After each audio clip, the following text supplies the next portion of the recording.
Hi అండి, అందరికీ నమస్తే. వెల్కమ్ టు మై ఛానల్ మన పల్లె రుచి. ఈరోజు మన వీడియోలో ఎంతో టేస్టీగా ఉండే బియ్యం పిండి నాచోస్ని ఎలా తయారు చేయాలో తెలుసుకుందాం. దీనికోసం ముందుగా స్టవ్ పైన ఒక కడాయి పెట్టుకొని బాగా వేడైన తర్వాత అందులో 3/4 గ్లాస్ వరకు వాటర్ తీసుకోవాలి.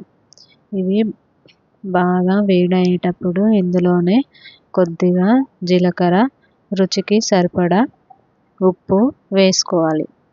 ఈ నీళ్ళని 1 నిమిషం పాటు ఇలా మరిగించుకోవాలి. ఇప్పుడు ఇందులో మనం ఏ గ్లాస్తో అయితే వాటర్ పోసుకున్నామో అదే గ్లాస్తో నిండుగా బియ్యం పిండిని తీసుకోవాలి. ఈ పిండిని మనం ఇలా పోసిన వెంటనే కలుపుకుంటూ ఉండాలి, లేదంటే ప్యాన్కి అంటుకుంటుంది. అందుకని ఇలాగా కలుపుతూ ఉండాలి. ఇలా ప్యాన్కి అంటుకోకుండా బాగా కలపాలి. మంటని మనం మీడియం ఫ్లేమ్లో ఉంచే కలుపుకోవాలి. ఇప్పుడు మూత పెట్టుకొని స్టవ్ ఆఫ్ చేసుకోవాలి. పిండి పూర్తిగా చల్లారిన తర్వాత ఇలా చేయితో పిసుక్కుంటూ పిండిని కలుపుకోవాలి. ఇలా చపాతీ పిండిలాగా కలిపి పక్కన పెట్టుకోవాలి. పిండి ఇలా గట్టిగా ఉండేలాగా చూసుకొని మనం కలుపుకోవాలి. ఇప్పుడు ఇందులో నుంచి ఒక చిన్న సైజ్ బాల్ అంతా పిండిని తీసుకొని ఇలా రౌండ్గా చేసుకోవాలి. దీన్ని మనం చపాతీలాగా చేసుకోవాలి. చపాతీ పీటని తీసుకొని దానిపైన కొద్దిగా పొడిపిండి చల్లి ఇలా ఈ పిండి ముద్దని ఉంచుకొని చపాతీలాగా చేసుకోవాలి.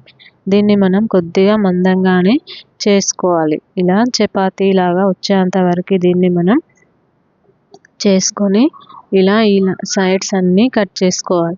ఇలా కట్ చేసుకోవడం వల్ల మనకి నాచోస్ షేప్స్ అనేవి కరెక్ట్గా వస్తాయి. దీన్ని మరీ మందంగా మరీ పంచగా కాకుండా ఇలా వీడియోలో చూపించిన విధంగా చేసుకోవాలి. ఇప్పుడు దీనిపైన ఇలా స్పూన్తో హోల్స్ పెట్టుకోవాలి. ఇలా పెట్టుకోవడం వల్ల మనకి ఈ నాచోస్ ఫ్రై చేసేటప్పుడు పొంగకుండా ఉంటాయి. అందుకని ఇలా మనం రంధ్రాలని పెట్టుకోవాలి. ఇలా రంధ్రాలు పెట్టిన తర్వాత దీన్ని మనకి నచ్చిన షేప్లో కట్ చేసుకోవాలి. ఇలా కట్టర్తో మనకి ఏ షేప్లో కావాలంటే ఆ షేప్లో కట్ చేసుకోవాలి. నేనైతే ఇలా ట్రయాంగిల్ షేప్లో కట్ చేస్తున్నాను. మీకు ఏ షేప్లో కావాలంటే ఆ షేప్లో కట్ చేసుకోండి. ఇలా ఈ షేప్లో కట్ చేసుకొని అన్నీ పక్కన పెట్టుకోవాలి. ఇలా కట్ చేసుకొని ఒక ప్లేట్లో తీసుకొని పక్కన పెట్టుకోవాలి. స్టవ్ పైన ప్యాన్ పెట్టుకొని డీప్ ఫ్రైకి సరిపడా ఆయిల్ వేసి ఆయిల్ బాగా వేడైన తర్వాత అందులో ఈ నాచోస్ వేసి డీప్ ఫ్రై చేసుకోవాలి.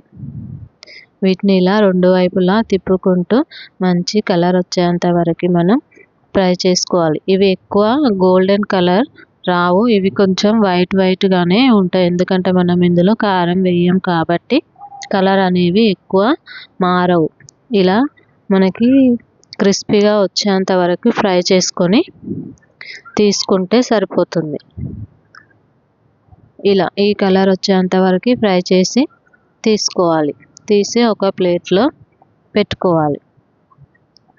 ఇలా పెట్టుకున్న తర్వాత చిన్నపిల్లలకి ఇలానే ఇవ్వచ్చు, లేదంటే కొంచెం కారంగా కావాలనుకునే వాళ్ళు ఒక చిన్న గిన్నెలో ఉప్పు, కారం, కొద్దిగా ధనియాల పిండి వేసి ఇలా కలుపుకొని వీటిపైన వేసి అన్నీ కలిసేలాగా ఒకసారి కలుపుకోవాలి. అంతే అండి, ఎంతో టేస్టీగా ఉండే బియ్యం పిండి నాచోస్ రెడీ అయిపోతాయి. వీటిని మనం చేసుకొని స్టోర్ చేసుకుంటే ఎప్పుడు కావాలంటే అప్పుడు తినొచ్చు. మీకు కనుక ఈ వీడియో నచ్చినట్లయితే లైక్ చేయండి, షేర్ చేయండి, కామెంట్ చేయండి. మరిన్ని మంచి వీడియోస్ కోసం మా ఛానల్ మన పల్లె రుచిని సబ్స్క్రైబ్ చేసుకోండి.